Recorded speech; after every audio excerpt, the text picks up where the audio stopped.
I'm Anil Kumar, and here is a quick review of polynomial functions. A function f of x is equals to minus 2x squared times x minus 4 to the power of 5 times x minus 1 times x plus 3 to the power of 4.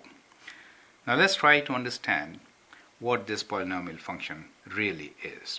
So there are some important components which we'll try to figure out from the given equation.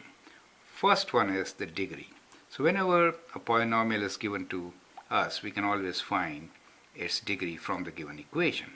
And then when it is given in the factored form, it is very easy to figure out zeros and their multiplicity. To find y-intercept, we need to substitute x as 0 and calculate the value. Leading coefficient is the term which has the highest degree, and the coefficient of that term is the leading coefficient. And behavior really depends on the sign of leading coefficient and degree of the polynomial. Based on all the above, we can easily graph any polynomial, right? So let's analyze degree. To find degree, we just count these exponents: 4, 1, 5, and 2. So let's add them up. So degree here is 2 plus 5 plus 1 plus 4. So that is degree is exponents of each x powers, correct? So that gives us 7, 8, and 4, 12. So the degree is 12. When degree is 12, it's an even number. We can say it's an even degree function, okay? Even degree function. So that is kind of important to understand the end behavior. Now let's look into zeros. Each factor corresponds to a 0. So the first factor, x squared, will give us 0 at x equals to 0. And its multiplicity is 2. So I'll write that in brackets. So multiplicity is 2. For the second one, x equals to 4 makes it 0. So it is at 4. And multiplicity is 5. There are 5 of these factors. X minus 1 means x equals to 1 is the point at which we have a 0, and the multiplicity is 1. So let me write 1 with multiplicity. Now for the next one, it is minus 3, where the 0 exists and the multiplicity is the exponent 4.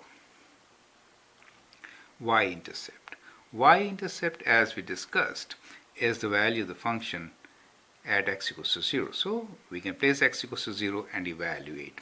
So in this function, as soon as you put x equals to 0, 2 times 0 minus 2 times 0 becomes 0. So it is origin in this particular case. Leading coefficient.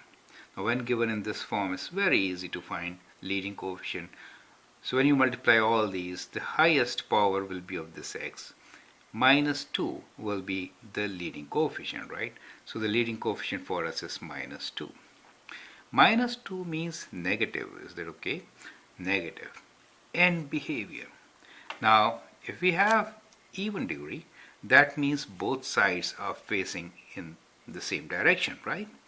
Negative means right side down. So if you sketch the graph of it, since we have to sketch graph after finding the end behavior, so what I will do here is I will also sketch the graph here. Okay, so let us say that. Okay, so end behavior is what happens when x is approaching positive infinity and what happens when x is approaching negative infinity. That decides the end behavior.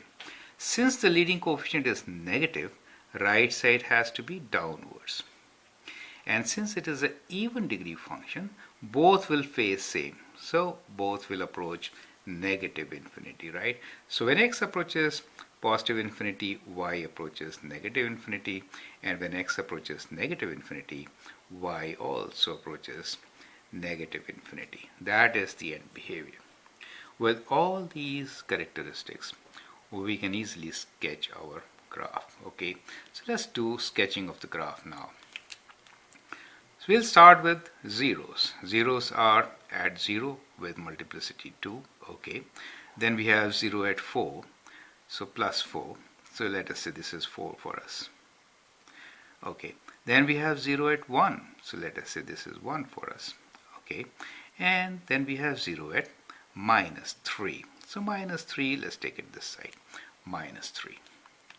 Now since we have to move from left to right, always in a graph, move from left to right. Now looking into multiplicity, let us see how the graph behaves at each 0. So at minus 3, multiplicity is 4, so it is going to turn back, right? Flatter. Minus 4 is high, right? So it's flat and turning back. At 0, it has a multiplicity of 2, so it again returns back, but not that flat. So this is much flatter.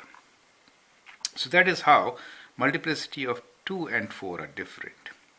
At 1 is linear, so it has to cross here. So you are on the first coordinate positive side, right?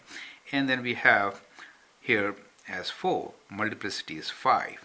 So when it is 5, it is turning from here, so it has to go kind of like this, very flat and like this.